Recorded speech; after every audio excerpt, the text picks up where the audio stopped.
2 weeks home from Kandahar, and the room smelled like bleach and lemons. The kind of clean that feels like a warning. I sat in a straight-back chair by the ultrasound cart, boots planted, hands loose on my knees like I was waiting for a brief.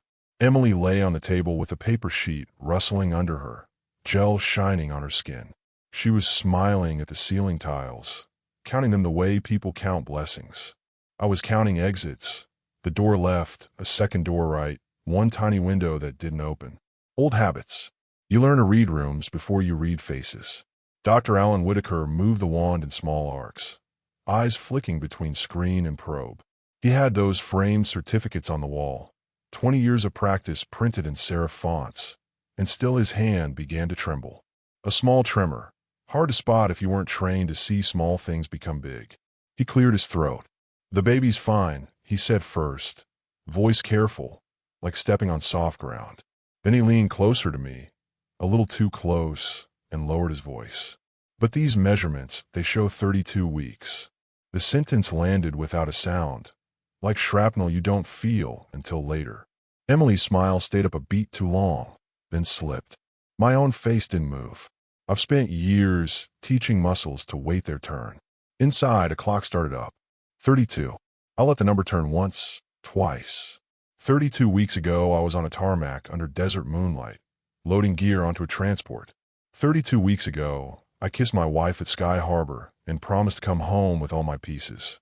32 weeks ago, I was counting days by patrols and prayers. The monitor hummed. Grainy constellations floated on the screen. I watched the heartbeat flicker, steady and bright. A good heart, a small foot, life assembling itself with patient certainty. Dr. Whitaker dabbed his forehead with a sleeve and kept glancing at the door like the hallway could solve this. "Sir," he said, "you should perhaps call a lawyer." He said it like a diagnosis he hated to give. Emily turned her head toward me, eyes wide, confusion painted careful and neat. "Jack, what's wrong? Is something wrong with the baby?" "The baby's fine," the doctor repeated, softer. "It's the timeline." My voice came out level.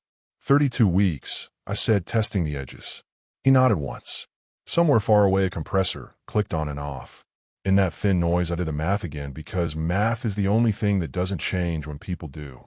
I looked at Emily, at the phone she kept near her like a second pulse since I returned, at the loose dress, at the way she watched my mouth more than my eyes.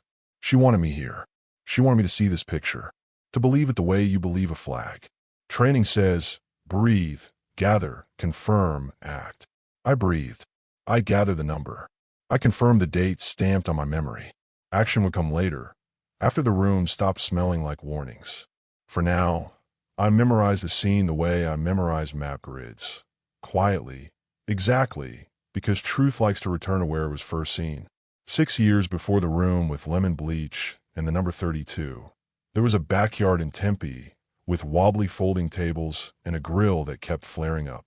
I was stationed at Luke, sunburned along the collar and pretending I liked light beer. Emily was there because her coworker's boyfriend knew a guy on my squadron. She said she cleaned teeth for a living, but what I remember first is the laugh, wide and warm, like a porch light that never burned out. I asked if the job made people confess secrets with a mouth full of cotton. "Only the ones who lie to themselves," she said, and popped a grape in her mouth. We started simple. Tacos on Tuesdays. Walks in Papago Park when the rock turned the color of a slow bruise at dusk. She liked the way jet noise folded over the city and called it comfort. Said it meant people were awake, protecting. I liked how she kept a book in her purse and left dog-eared pages like breadcrumbs across the week. Arizona is a military town wearing a whole state for a jacket. Discounts on Fridays, flag murals on cinder block walls, neighbors who look after trash cans on deployment days. You can live a small life there and still feel connected to something big. 3 years later, we married in our parents' church. Small ceremony. Hymns from an older decade. A sheet cake with our names and careful frosting that leaned a little in the heat. I wore dress blues. I pressed myself. She wore a gown that made her look like she belonged in every room I would ever enter. We promised the usual things, but what I heard underneath was plainer. I will wait when the calendar grows teeth. I will send pieces of home in tape boxes. I will not waste the light. Then the short tours. Both times, I packed like habit and left like I was closing a door softly. From Camp Pendleton, from places with names that don't sound like their landscapes. I counted days by runs and chow and the slow geography of letters. She sent coffee pods and socks and a magazine with a dog on the cover, because she knew I wanted one after. She sent photographs of the kitchen after she painted it a softer white, so it won't glare when you get back. She wrote in a margin. Distance trains you to perform tenderness on a schedule. Phone calls become currency. Silence becomes thrift. We learned how to stretch an I love you over a dropped signal, how to make birthdays out of 20 minutes on a Tuesday. She kept the house, filters changed, hedges trimmed, a porch plant I couldn't keep alive miraculously thriving. From far away it looked like faith. Close up, it looked like routine, which is a kind of faith too. Back then, the future was a map we folded together at the kitchen table. Base housing circled, a dog's name tried on and laughed off, a garden that might survive the sun. Ordinary vows, ordinary plans. That was our beautiful camouflage, how normal it all seemed. In Kandahar, time doesn't pass, it patrols. It loops the perimeter, checks the wire, kicks dust against your boots just to see if you're awake. Month 1, Emily and I kept a rhythm. Video calls every few days when the satellite behaved, her face appearing in a pixelated bloom that felt like a miracle each time. She looked tired in a familiar way, the kind you can fix with sleep and a better breakfast. We talked about small things on purpose, a neighbor's yappy dog, a coupon she found for the grocery store, the way the monsoon tried to pretend Phoenix was coastal for 15 minutes. I told her about the chow tent coffee that could take rust off a wrench, about the moon that looked close enough to pocket. We held the pauses like we were carrying glass. Month 2, she said she'd signed up for evening classes at the community college. Pottery, she laughed, because clay listens better than people. I picture a room that smelled like earth and kiln heat, wrists dusted white, bowls spinning in a shape like calm decisions. Our calls shortened. The time zones never cooperated. Sometimes I caught only her voicemail, the cheerful one she recorded back when we thought this would be easy. I counted blue ticks and told myself that was not a kind of prayer. By month 3, our thread thinned to text. Busy day. Miss you. Everything's fine. She sent a photo of a lopsided mug that looked like it had survived something.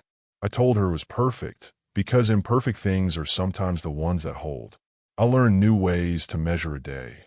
Patrol, maintenance, briefing, 20 push-ups by the HESCO barrier, a sky that turned from copper to bruise. The sound of generators at night is a long sentence that never finds its period. I read anyway. The rest blurs into the kind of routine that wears a man smooth. Sand in the seams, letters folded into a pocket, and unfolded until the crease breaks. A few times she seemed far away, even when the call connected. Her eyes darted off-screen, like she was listening for another room. The wheel's wobbly, she said once, meaning the pottery wheel. I'll fix it. I said good, because fixing is what we promised each other. 2 weeks ago I came home, lungs startling at air that didn't taste like metal.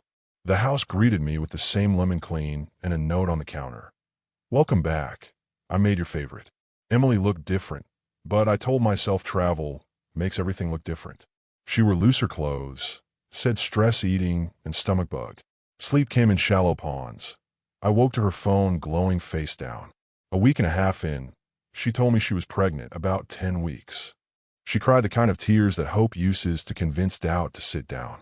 I believed her because I wanted a horizon that wasn't just dust and duty. And then, in that bright, humming room, Dr. Whitaker said 32. And the numbers lined up like soldiers and refused to stand anywhere else. Feelings made their case. Math didn't argue back. The drive home was all heat mirages and turn signals. Phoenix does late afternoon like a kiln, light flattening everything. People moving through it anyway. Emily talked the whole first mile, her words bumping in each other like traffic merging. Maybe calibration, maybe the wrong chart, maybe the baby was measuring big because of genes. She smiled at this, a shaky joke about Carter shoulders. I kept my hands at 10 and 2 and let the lane lines carry us. When you're trained for chaos, silence is a tool. You use it to see what tries to fill it. At a light on 7th Street, she touched my arm. Jack, look at me. The baby's okay. You heard him. I looked. The face I knew, but arranged differently. She had a way of lifting her chin when she wanted me to agree, a small old habit. Today it looked like armor. We turned into our neighborhood, the kind of Arizona street where gravel passes for grass and cacti, where little hats of shade at noon. Everything familiar, everything new. The porch still had the wind chime my mom sent last Christmas. It kept time with whatever the air believed. I parked and let the engine tick down. The vanilla candle smell met us at the door. Home handwriting a note I wasn't ready to read. Inside, light fell across the tile in neat squares, and the house looked like it's listing photos. Staged, pretty, spare. In the kitchen, Emily reached for glasses. Her fingers skittered on the cabinet knob. "Water?" she asked, too cheerful. I watched her profile. The small logic engine in my head kept working without permission. 32 now. 40 at full term. 40 minus 32 equals 8. I saw the number hover over the sink like steam. "When are you due?" I asked. She turned, confused at the question and at the stillness it rodent on. "What? If the measurements are right, you're due in 8 weeks. I didn't raise my voice. I offered the math like a chair to sit in. Her mouth opened, closed, tried again. He didn't say exactly. The glass slipped, shattered across the tile in bright, hard syllables. She flinched at the sound. I crouched and began picking up pieces. The edges were so clean they looked soft until they weren't. "Careful," she said, and I was, because that's who I am. Through the window above the sink, the yard lay square and sunburned. Beyond the low wall, Ryan Blake bent over his motorcycle, a dark knot of man and machine. He had that careful way mechanics get, like he's listening to metal breathe. Mid-40s, construction, divorced, facts I'd file without caring. Now they lined up, uninvited. Emily followed my gaze and looked away too fast. The chime outside paused, then went on. I stood, rinsed my hands, set the glass in the trash with the rest of the truths. "How long have you been sleeping with Ryan?" I asked. The question left my mouth in a tone I recognized from briefings, dry, exact, impossible to bargain with. She went pale in a way that has nothing to do with illness. "Jack, that's insane," she said, laughable word, and her body took a step back without her permission. Not the posture of outrage. The posture of someone seeing a map get red lines she can't erase. "The baby's yours," she tried, voice rising. "We'll get a second opinion." I let the suggestion pass through me like weather. Numbers don't change when you move them to another room. 8 weeks, I said again, not to persuade, but to hear truth out loud. On the counter, her phone buzzed and fell silent. Outside, Ryan's ratchet clicked, steady as a metronome. A neighborhood sound, a timeline keeping time. The motel off Northern Avenue had a vacancy sign that buzzed like a lazy bee. I took a room that smelled faintly of detergent and air that had been cold too long. Familiar terrain, 1 bed, 1 chair, 1 bathroom, nothing that could surprise you. I lined my gear in the dresser like a small inventory. Wallet, keys, phone, a pen. The car Michael Torres had given me years ago when he helped us close on the house. Former Army. He'd shaken my hand, then like we belonged to the same stubborn club. I called it 0700 because courts like business hours. He answered on the second ring. That clipped steadiness you recognize across uniforms. I told him the ultrasound, the 32, the math that sits up straight and salutes. He didn't fill the silence with comfort. First, paternity test. Second, preserve evidence. Third, we talk assets. Start a log. Time, place, what you collect. Photos of everything. Send them to a secure cloud, not just your phone. He paused. "You good to do that, Jack?" I looked at the neat row of objects on the dresser. Yes. After, I drove back to the house. The sun was high and merciless. I unlocked our door and stepped into rooms I knew by heart, seeing them like I was clearing a building.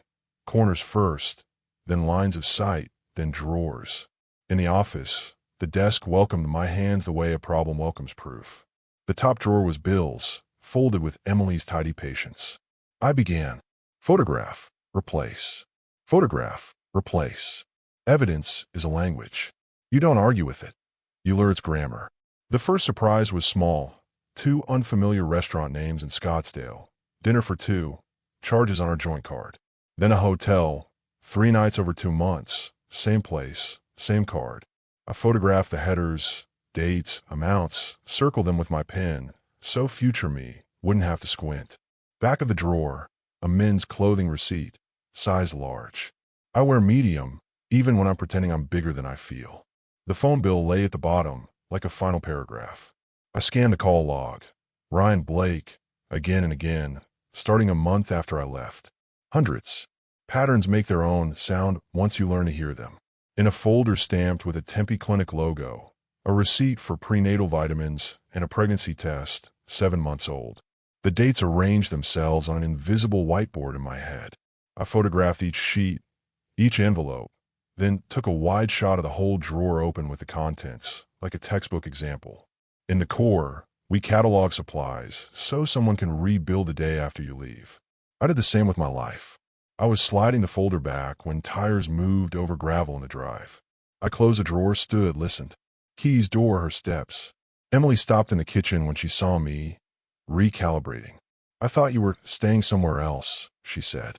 "I came back for some things." My voice sounded like my handwriting, plain block letters. She watched me too carefully. "Did you go through my stuff?" I didn't answer. I showed. I placed my phone on the counter and swiped. The restaurant receipt first. "Explain this." A beat. "My sister's birthday," she said too fast. "She lives in Tucson," I said not loud. Swipe. Hotel. Silence widened. Swipe. The clothing, the clinic, the calls. The photos became mirrors neither of us liked. She sat like her bones had turned to paper. "Jack, it's not." But truth was already in the room, standing up. I didn't raise my voice. I didn't need to. I just kept the record.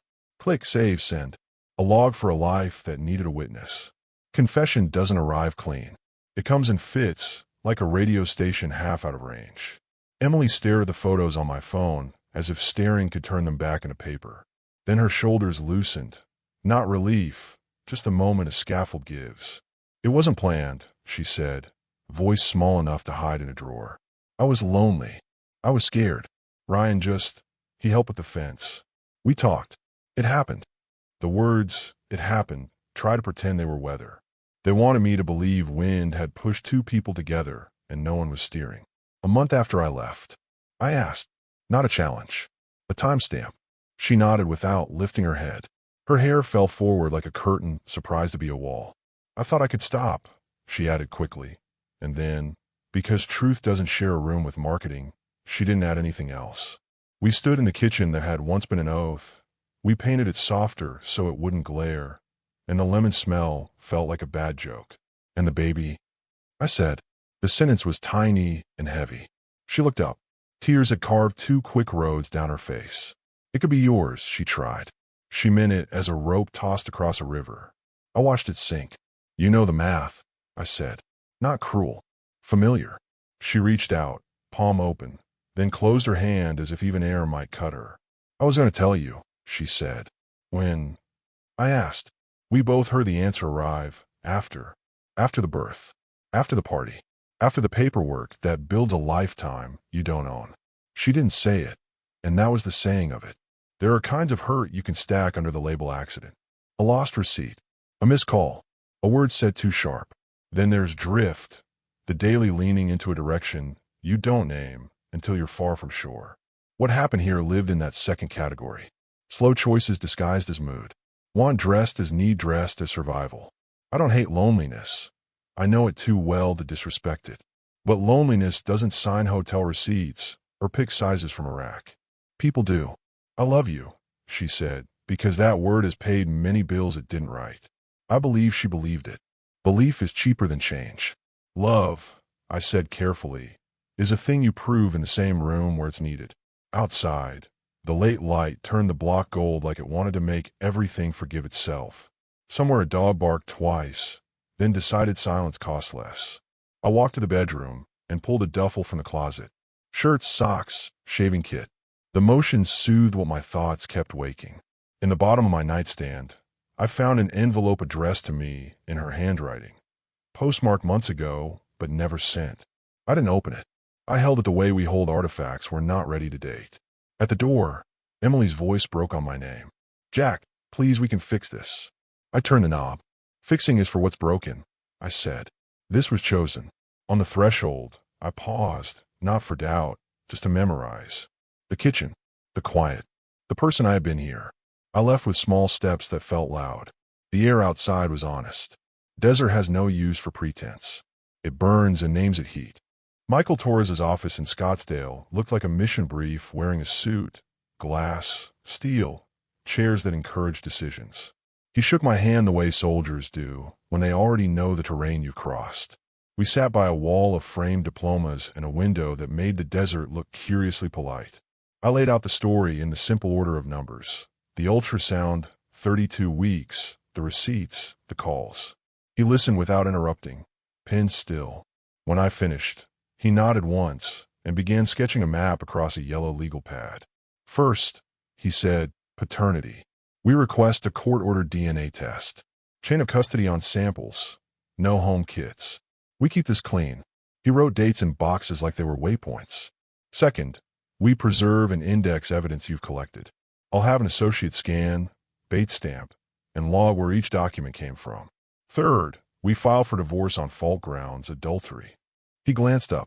Arizona's a no-fault state for dissolving a marriage, but fault can matter for certain remedies. Judges are human. Misuse of marital funds? That's ledger talk. Courts understand ledgers. I watched the plan assemble with the same relief you feel when a radio squawk turns into a voice you trust. Assets? I asked. He nodded. We'll argue for a disproportionate share. Community property starts at 50-50, but equitable isn't always equal. Those hotel bills and gifts, we categorize them as waste or dissipation. We ask for reimbursement to the community, functionally, to you, and the house. He tapped his pen. Given the record, we have a strong shot at awarding it to you outright or offsetting with other assets. He shifted to cadence. Here's the rhythm. Petition, temporary orders, disclosure, testing, maybe mediation, maybe trial. Your schedule. I'm stateside, I said. Good, he answered. Courts keep farmers' hours and government patience. We'll make that work. He slid a printed checklist across the desk. Simple lines, big weight. Contact log. Copies of joint statements. Screenshots with timestamps. Any text messages where Emily discusses timelines or asks you to accept paternity. Write like a stranger will read it, he said. Because one will. A judge is a stranger with a gavel. We scheduled the DNA for Friday, a sterile suite where strangers in lab coats treat identity like chemistry. You may feel nothing when the envelope opens, Michael said, softer. That's normal. Sometimes truth registers in the body later. I tucked that away the way you pocket a small tool you hope not to need. Before I left, he asked how I was sleeping. I told him sleep came in sections, like a book I kept putting down. Eat, he said, practical as a canteen. Run if you can. The law is slow. Your body shouldn't be. I stepped back into the heat with a folder under my arm and something like air in my lungs. In uniform, I've survived days by breaking them into tasks. Civilian life, it turns out, obeys the same physics. You don't outrun pain. You organize it. You stack in label bins and move one at a time. Outside, the sun did what it always does, burn honestly. For the first time in days, that felt like company. The petition went out the next morning like any other piece of mail, except it had the weight of a door closing. Michael said service was best done at her workplace. Clean, documented, fewer theatrics. I agreed. At 1400, the process server called to confirm. Papers delivered, acknowledgement signed. A fact recorded in a stranger's neat hand. I sat in my truck in the parking lot of a grocery store, watching people push carts full of milk and small plants. Life has a way of going on directly beside you. That evening I drove back to the house because there were shirts I'd forgotten, a watch, the shoebox where I kept pay stubs and spare keys. The porch light was on, the automatic timer pretending loyalty. Inside, the lemon clean stood at attention. Emily was at the stove with her hair tied up and sleeves rolled. The pan hissed gently, garlic and onions making their easy argument for comfort. I made your favorite, she said without turning around. Chicken and rice. Her voice tried to land in the old room. I stood in the doorway long enough to remember, then let the memory go. I filed today, I said. The sentence didn't echo. It just sat there, square on the tile. The wooden spoon slipped from her hand and clattered against the burner grate. She turned, eyes scanning my face for a softer version of the truth. There wasn't one. Can we talk about this? She asked. The pleading sharpened on the edges. We're talking, I said. The baby isn't mine. The rest is logistics. She moved toward me like you move toward a ledge, slow and unwilling. I made a mistake, she said. One mistake that lasted 7 months. I kept my tone level. That's not a moment. That's a system. She wiped her face with the heel of her hand, leaving a rush of red along her cheek. I was scared, Jack. I was alone. The kitchen clock ticked its unremarkable tick. So was I said, and we both knew I'm in a different map. Lonely doesn't sign receipts. For a while we just listened to dinner going wrong in the pan. Then she tried a different door. What do you want? She asked. A chance to make it right? I can sell the car, I can. I shook my head. Right isn't for sale. On the counter sat the envelope I'd found in my nightstand. Her handwriting, dated 2 weeks after I deployed. I slid it toward me, thumb on the edge. What's that? She asked. A letter you wrote and never mailed. I slipped it into my pocket. Some things arrive late and still change nothing. I took the shirts, the watch, the shoebox. She turned off the stove and stood with both hands on the counter like she could keep the house from tilting. At the door, she said my name without a question mark. I looked back once, not at her exactly, but at the shape our life made in that room. A lawyer will contact you about temporary orders, I said. You should get your own counsel. She nodded, a small surrender. Back at the motel, the air conditioner rattled like an old story. I opened the envelope. One line caught me. I'm learning to sleep on your side of the bed, so the room forgets you're gone. I folded it again and slid it under the remote. Tenderness can be true and still not be enough. I turned off the light and let the dark be only dark. Courtrooms have their own weather. The air moves slow, like it's learned patience from the wood. I arrived early in a suit that felt like borrowed skin and watched a bailiff adjust flags until their edges lined up with the idea of order. On the docket, our names sat beside a cause number. Marriage turned into a case caption. Emily came in with a young lawyer in a crisp navy suit and eyes that kept checking the clock. She wore a loose dress the color of mercy and kept her hands folded like she was praying for a rule change. Judge Elena Ruiz took the bench with the calm of someone who has seen every version of the same story and still treats each as singular. Good morning, she said, and we all stood, our lives briefly synchronized.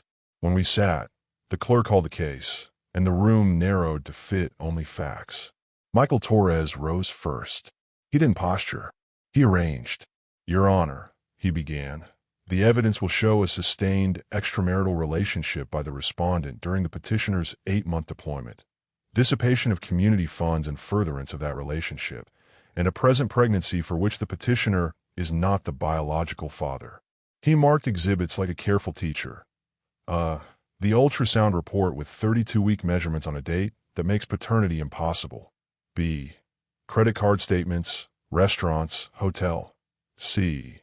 Phone logs with concentrated calls to Ryan Blake beginning 1 month after departure. D. The clinic receipt. E. The DNA report, probability of paternity, 0. Each item slid into the record and lost its argument, because records don't negotiate. Emily's attorney tried to widen the lens. Arizona is a no-fault state, he said, voice steady. The marriage's end should not punish my client. The expenditures were to minimize. The affair is irrelevant to division. He spoke like a tide, trying to pull the shoreline somewhere else. Judge Ruiz asked 2 questions that smelled like steel, dates and amounts. He answered, and the steel stayed steel. She turned to me. Mr. Carter, do you contest Exhibit E? No, Your Honor. The lab report looked small in her hands and somehow weighed the room. There is a choreography to these minutes, the passing of binders, the court reporter's quick hands, the throat clearing that means someone will try again. When the argument sat still, the judge leaned forward. The court finds credible evidence of marital misconduct and misuse of community assets, she said, voice even. The petitioner is awarded 65% of community property, including the marital residence.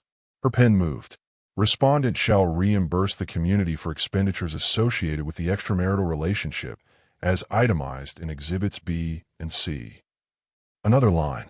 Given the DNA report, the petitioner is not the father of the child in utero. The respondent shall bear all costs related to pregnancy and birth. The gavel was small, almost modest. It touched the block and made a sound like a sentence ending. Final. Outside, the sun hadn't heard the ruling. It kept burning without preference. Emily caught up to me on the steps. "Jack," she said, not loudly. I turned half toward her. She searched my face for a version of us that could still make dinner. "I'm sorry," she said. 2 words, honest and useless. I nodded once. We stood there like strangers who almost recognized each other, then walked in opposite directions because that was the new map. After court, the days rearranged themselves into something lean and workable. I kept the house because paper said so, but the rooms echoed. I moved through them like a visitor who knew where the light switches were. For 6 months, I tried to make a home again.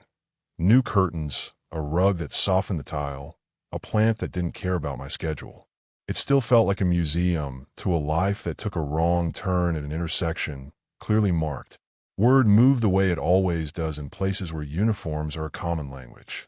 I heard, never asked, that Ryan left the job site rotation after a supervisor stopped trusting his judgment. Reputation is a currency you can spend only once in a small economy. A month later, someone said he'd moved to Tucson to start fresh. I didn't celebrate it. I didn't mourn it.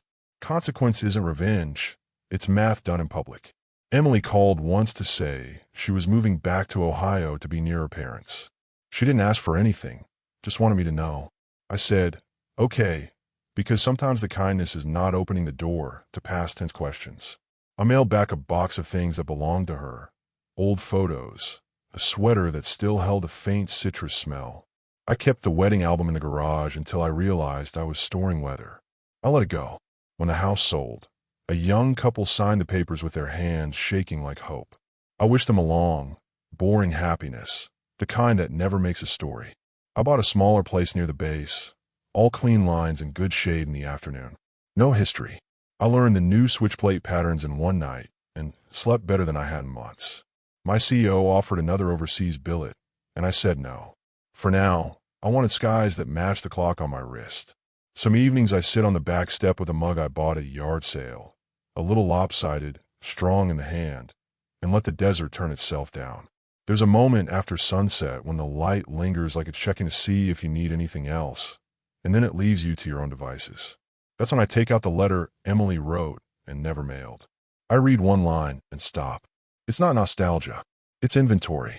A reminder that tenderness existed here, and it wasn't enough to hold. I used to think survival meant outrunning the worst thing that could happen. In Kandahar, that logic kept me breathing. Back home, I learned that survival sometimes looks like standing very still while a lie tries to pull you into its orbit, and then choosing not to move. Arithmetic saved me. 32 isn't 10. 8 weeks is 8 weeks. But something quieter did too. The refusal to participate. You can lose a marriage and still keep your competence, your sleep, your name. The baby was born somewhere far away to people I don't know anymore. A life came of all this. That is not a tragedy. It's a fact that stands on its own 2 feet. I drink my coffee. I oil my boots. I run the perimeter of a quieter life. When the chime outside the door catches wind, it sounds like a small, honest bell. It says, "You are here," and the map still works.